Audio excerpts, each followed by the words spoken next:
selesai. Terima kasih kita sudah memimpin doa kali ini. Untuk Ibu akan mengecek hadirannya terlebih dahulu ya. Untuk jawab yang penting, Duta Inovasi Wibowo, Pak Isadiawan, Nadia Hoibunisa, ada semua ya. Untuk minggu lalu kita bahas apa? Ada yang masih ingat?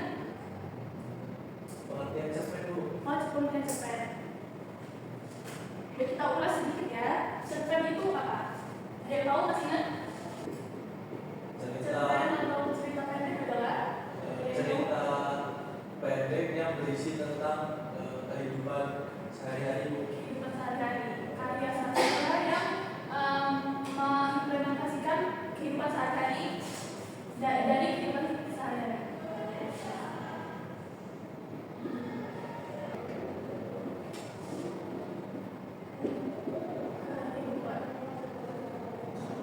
Kemarin baru sampai pengertian cerpen ya?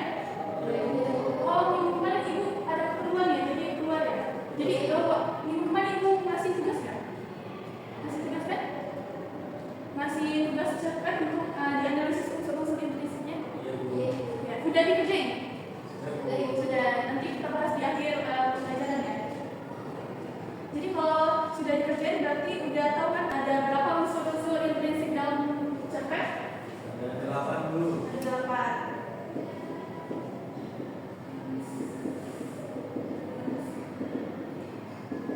Yang pertama ada Tema.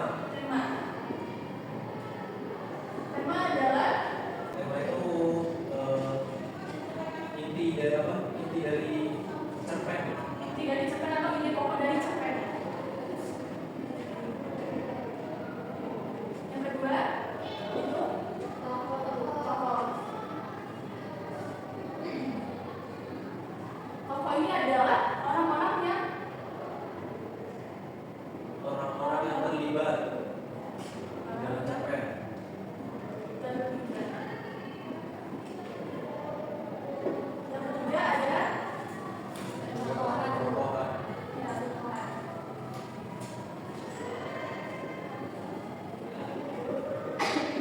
Penokohan adalah Tokohan itu watak, Bu. letak atau karakter dari tokoh.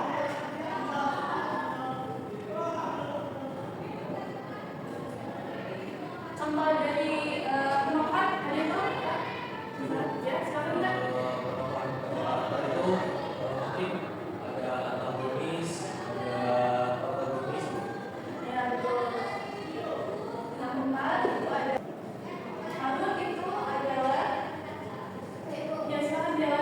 Alur itu adalah susunan dari peristiwa dalam cerpen. Susunan dari peristiwa. Alur ini terbagi menjadi 3. Yang pertama Alur maju, Maju. maju, kedua mundur, dan yang terakhir campuran. keluar.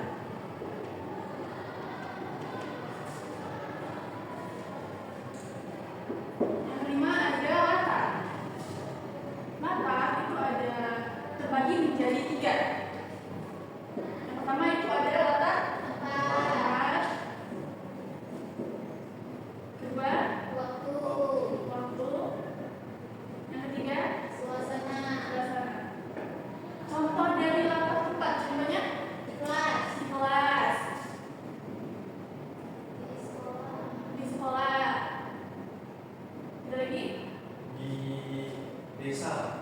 desa dan lain-lainnya ya.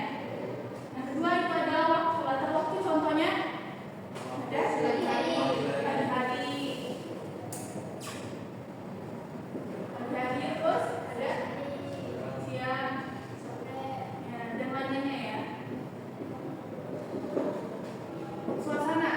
Suasana itu latar yang menerangkan suasana dalam lingkungan yang diceritakan cerpen tersebut. Contohnya itu ada latar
ditanyakan?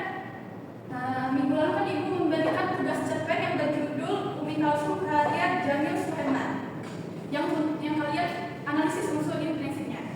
Itu udah kalian kerjakan semua kan? Sudah. Bagus.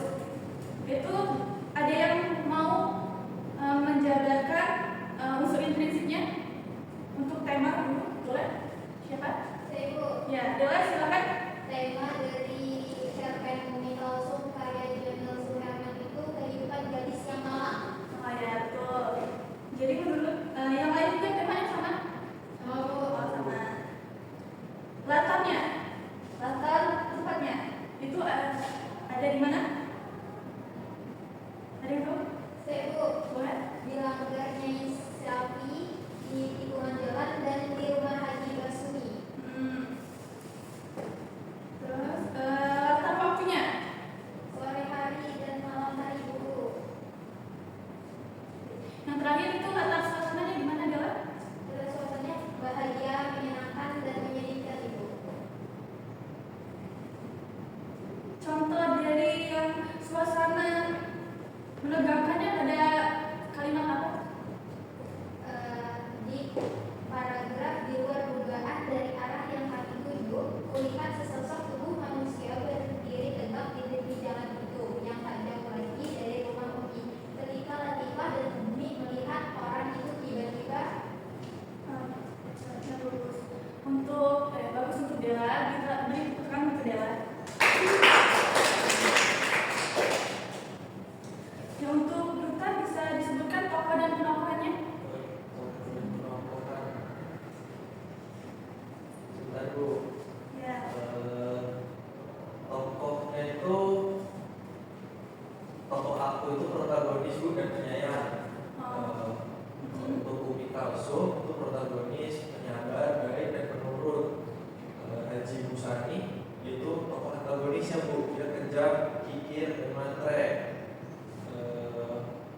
Zainab protagonis, cemburu dan egois. Kalau Ikhwan protagonis, jari dan lucu. Ya, bagus untuk duta. Beri tepuk tangan untuk duta. Yang terakhir, amanatnya. Ada yang bisa menjabarkan amanat dari cerita ini? Ya, silakan Faiz. Untuk amanah dari ceritanya itu yang anak menjadi ayah yang kejam terhadap anak karena itu dapat membuat anak menjadi anak yang penakut dan pendiam. Jadilah ayah yang baik dan penyayang untuk anak-anaknya dan janganlah mengambil keputusan yang tidak disukai oleh Allah. Contohnya bunuh diri. Ya, tepat, bagus sekali Faiz. Itu tepuk tangan untuk Faiz. Ya, sampai di sini ada yang mau ditanyakan? Tidak ada ya? Ya, sudah berakhir untuk pertemuan kali ini. Ada yang mau menyimpulkan? Ada yang bisa menyimpulkan? Saya Bu, Ya, silakan kita. izin menyimpulkan dari yang telah kita pelajari hari ini tentang cerpen itu karya sastra yang mengimplikasikan dari kehidupan nyata Bu. Sedangkan untuk unsur intrinsiknya ada tema, tokoh, perempuan, lalu latar, sudut pandang, amanat, dan gaya bahasa Bu. Ya, bagus. Sebelum Ibu akhiri pertemuan kali ini, nanti di akhir Ibu akan menanyakan tentang unsur implisit ini. Siapa yang duluan jawab, dia bisa pulang duluan ya. Baik, untuk sebelum Ibu sebutkan pertanyaannya, kita doa dulu. Untuk ketua kelas silakan dipimpin. Sebelum kita mengakhiri pertemuan pada hari ini, mari kita berdoa untuk kepercayaan masing-masing. Berdoa selesai, sebenarnya ucapan